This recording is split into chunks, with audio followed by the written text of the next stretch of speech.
ആകാശവാണി. നമസ്കാരം. പ്രാദേശിക വാർത്തകൾ വായിക്കുന്നത് ബിന്ദു.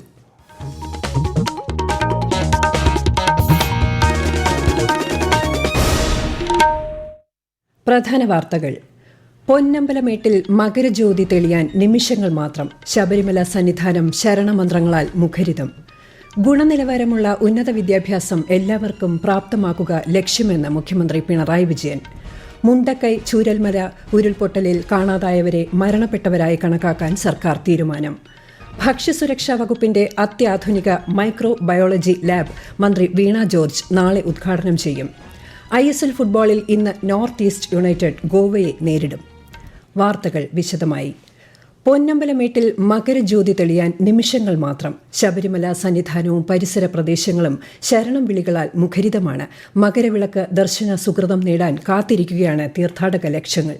വിശദാംശങ്ങളുമായി ആകാശവാണി പത്തനംതിട്ട പ്രതിനിധി ശ്രീജി എസ് ശ്രീധർ. മകരസംക്രമസന്ധ്യയിൽ ശരണമന്ത്രങ്ങളാൽ മുഖരിതമായ സന്നിധാനത്ത് തിരുവാഭരണ വിഭൂഷിതനായ അയ്യന്റെ മഹാദീപാരാധന ആരംഭിച്ചു. അയ്യന്റെ പൂങ്കാവനത്തിൽ നിന്നും ഈ പുണ്യനാളിന്റെ ദർശന സുകൃതം നേടി മകരവിളക്ക് കണ്ടുതൊഴാൻ സന്നിധാനത്തും പരിസര പ്രദേശങ്ങളിലുമായി തീർത്ഥാടക ലക്ഷങ്ങളാണ് നിലയുറപ്പിച്ചിട്ടുള്ളത്. അല്പനിമിഷങ്ങൾക്കകം ശ്രീകോവിൽ നട തുറന്ന് ശ്രീകൃഷ്ണപരുന്ത് ആകാശത്ത് വട്ടമിട്ട് പറക്കുന്നതോടെ ആകാശത്ത് മകരനക്ഷത്രവും പൊന്നമ്പലമേട്ടിൽ 3 തവണ മകരവിളക്ക് ദീപക്കാഴ്ചയും തെളിയും. ഇതിനുശേഷമാകും അയ്യന്റെ പൂങ്കാവനത്തിൽ നിന്നും ദർശന സുകൃതം നേടിയ തീർത്ഥാടക ലക്ഷങ്ങൾ മലയിറങ്ങുക. ഗുണനിലവാരമുള്ള ഉന്നത വിദ്യാഭ്യാസം എല്ലാവർക്കും പ്രാപ്യമാക്കുകയും വ്യത്യസ്ത പഠന വെല്ലുവിളികൾ നേരിടുന്ന പഠിതാക്കളെ ഉൾക്കൊള്ളുകയും ചെയ്യുകയാണ് സർക്കാർ വിഭാവനം ചെയ്യുന്നതെന്ന് മുഖ്യമന്ത്രി പിണറായി വിജയൻ. എറണാകുളം കുസാറ്റിൽ തുടങ്ങിയ ദ്വിദിന രാജ്യാന്തര ഉന്നത വിദ്യാഭ്യാസ കോൺക്ലേവ് ഉദ്ഘാടനം ചെയ്യുകയായിരുന്നു അദ്ദേഹം. സാമ്പത്തിക വെല്ലുവിളികൾ നേരിടുന്നുണ്ടെങ്കിലും ഉന്നത വിദ്യാഭ്യാസ മേഖലയ്ക്കായി നീക്കിവച്ചിരിക്കുന്ന ഫണ്ടുകളെ അത് ബാധിക്കാത്ത വിധമാണ് സർക്കാർ മുന്നോട്ടു പോകുന്നത്.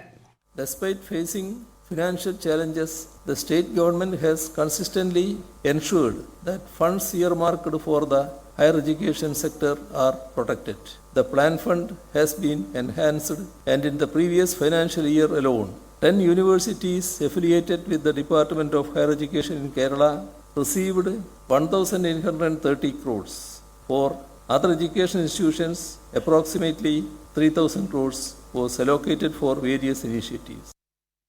സ്വദേശ വിദ്യാർത്ഥികൾക്കൊപ്പം വിദേശ വിദ്യാർത്ഥികളെയും മികച്ച സൌകര്യങ്ങളും കോഴ്സുകളും നൽകി ഇവിടേക്ക് ആകർഷിക്കാൻ ലക്ഷ്യമിടുന്നുവെന്നും മുഖ്യമന്ത്രി വ്യക്തമാക്കി. വയനാട് മുണ്ടക്കൈ ചൂരൽമല ഉരുൾപൊട്ടലിൽ കാണാതായവരെ മരണപ്പെട്ടവരായി കണക്കാക്കി അടുത്ത ബന്ധുക്കൾക്ക് ധനസഹായം നൽകാൻ തീരുമാനം. ഇതിനായി 2 സമിതികൾ രൂപീകരിച്ചു. പ്രാദേശിക തലസമിതി, സംസ്ഥാന തലസമിതി എന്നിങ്ങനെയാണ് സമിതികൾ രൂപീകരിച്ചിട്ടുള്ളത്. ആദ്യ പട്ടിക പ്രാദേശിക സമിതിയും അന്തിമ പട്ടിക സംസ്ഥാനതല സമിതിയും തയ്യാറാക്കും.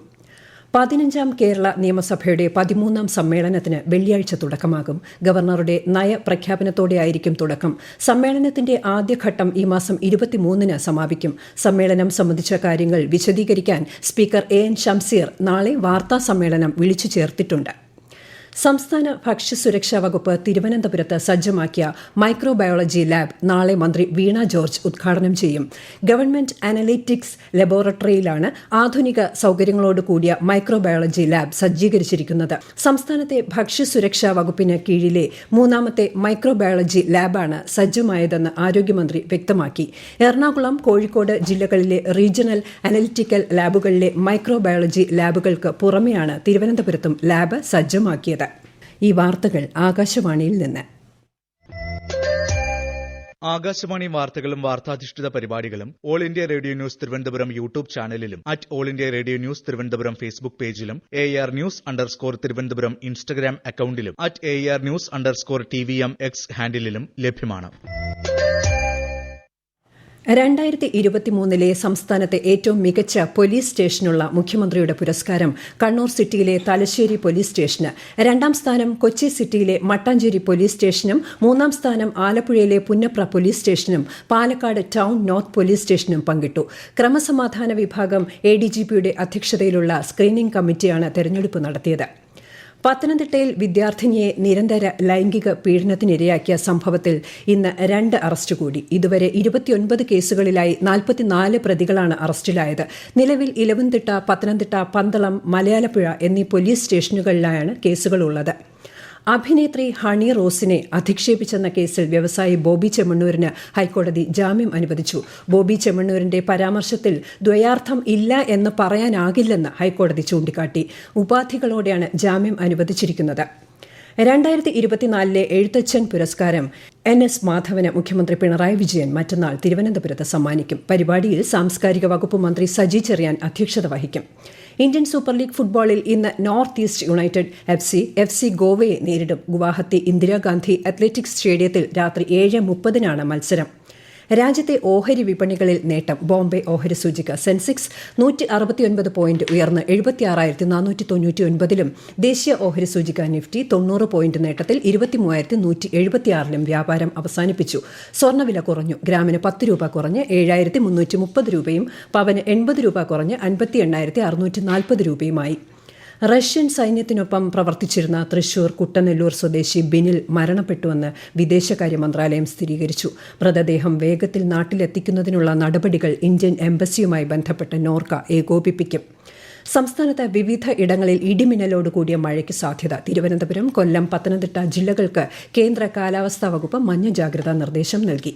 ഇടുക്കി കല്ലാർകുട്ടി ഡാമിൽ അറ്റകുറ്റപ്പണി നടക്കുന്നതിനാൽ പെരിയാറിലൂടെയും പെരിയാർ വാലി കനാലിലൂടെയും എത്തുന്ന ചെളി കലർന്ന വെള്ളം ഒഴുക്കിവിടുന്നതിന് ഭൂതത്താൻകെട്ട് ബാരേജിന്റെ ഷട്ടറുകൾ ഉയർത്തി കൂടുതൽ വെള്ളം പുറത്തുവിടും. അതിനാൽ പെരിയാറിന്റെ ഇരു കരകളിലുമുള്ളവർ ജാഗ്രത പാലിക്കണമെന്ന് എറണാകുളം ജില്ലാ ദുരന്ത നിവാരണ അതോറിറ്റി അറിയിച്ചു.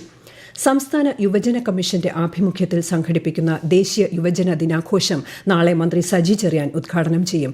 തിരുവനന്തപുരം തൈക്കാട് ഗവൺമെന്റ് ആർട്സ് കോളേജിലാണ് പരിപാടി. യുവജന കമ്മീഷൻ സംസ്ഥാന തലത്തിൽ പ്രസംഗ മത്സരത്തിന്റെയും ചെസ് മത്സരത്തിന്റെയും വിജയികൾക്കുള്ള സമ്മാനദാനവും കലാപരിപാടികളും സംഘടിപ്പിക്കും. കേരള കലാകേന്ദ്രം മാധവിക്കുട്ടി, കമല സുരയ്യ ചെറുകഥ പുരസ്കാരങ്ങളും ഷോർട്ട് ഫിലിം, ഡോക്യുമെന്ററി പുരസ്കാരങ്ങളും നാളെ വൈകിട്ട് തിരുവനന്തപുരത്ത് സമ്മാനിക്കും. മന്ത്രി റോഷി അഗസ്റ്റിൻ ചടങ്ങ് ഉദ്ഘാടനം ചെയ്യും. കൊല്ലം കടക്കിലിൽ പൊള്ളലേറ്റ് ചികിത്സയിലായിരുന്ന വീട്ടമ്മ മരിച്ചു. മണലുവട്ടം സ്വദേശിനി പ്രമിതയാണ് മരിച്ചത്. ഇന്നലെ വീട്ടുപരിസരത്തെ കരിയില തീയിട്ടതിൽ നിന്ന് വസ്ത്രത്തിൽ തീ പടർന്ന് പൊള്ളലേൽക്കുകയായിരുന്നു. തിരുവനന്തപുരം മെഡിക്കൽ കോളേജിൽ ചികിത്സയിലിരിക്കെയാണ് മരിച്ചത്. കോഴിക്കോട് ജില്ലയിലെ സ്കൂളുകൾക്ക് മുന്നിലൂടെ കടന്നുപോകുന്ന പ്രധാന റോഡിലൂടെ വാഹനങ്ങൾ അമിത വേഗത്തിൽ പോകുന്നത് ഒഴിവാക്കാൻ റോഡുകളിൽ വേഗത നിയന്ത്രിക്കുന്നതിനായുള്ള സ്പീഡ് ബ്രേക്കറുകൾ സ്ഥാപിക്കുന്നതിന് നടപടി സ്വീകരിക്കാൻ ജില്ലാ റോഡ് സുരക്ഷാ കൌൺസിൽ ചെയർമാൻ കൂടിയായ ജില്ലാ കളക്ടർ ബന്ധപ്പെട്ട ഏജൻസികൾക്ക് നിർദ്ദേശം നൽകി. പുനലൂർ കന്യാകുമാരി പാസഞ്ചർ ട്രെയിനിന് പരവൂരിൽ സ്റ്റോപ്പ് അനുവദിക്കാൻ റെയിൽവേ ബോർഡ് തീരുമാനിച്ചതായി NK പ്രേമചന്ദ്രൻ MP. പ്രധാന വാർത്തകൾ വീണ്ടും. പൊന്നമ്പലമേട്ടിൽ മകരജ്യോതി തെളിയാൻ നിമിഷങ്ങൾ മാത്രം. ശബരിമല സന്നിധാനം ശരണമന്ത്രങ്ങളാൽ മുഖരിതം. ഗുണനിലവാരമുള്ള ഉന്നത വിദ്യാഭ്യാസം എല്ലാവർക്കും പ്രാപ്തമാക്കുക ലക്ഷ്യമെന്ന് മുഖ്യമന്ത്രി പിണറായി വിജയൻ. മുണ്ടക്കൈ ചൂരൽമല ഉരുൾപൊട്ടലിൽ കാണാതായവരെ മരണപ്പെട്ടവരായി കണക്കാക്കാൻ സർക്കാർ തീരുമാനം. ഭക്ഷ്യസുരക്ഷാ വകുപ്പിന്റെ അത്യാധുനിക മൈക്രോബയോളജി ലാബ് മന്ത്രി വീണ ജോർജ് നാളെ ഉദ്ഘാടനം ചെയ്യും. ISL ഫുട്ബോളിൽ ഇന്ന് നോർത്ത് ഈസ്റ്റ് യുണൈറ്റഡ് ഗോവയെ നേരിടും. പ്രാദേശിക വാർത്തകൾ കഴിഞ്ഞു. അടുത്ത വാർത്താ പ്രക്ഷേപണം രാത്രി 7:25.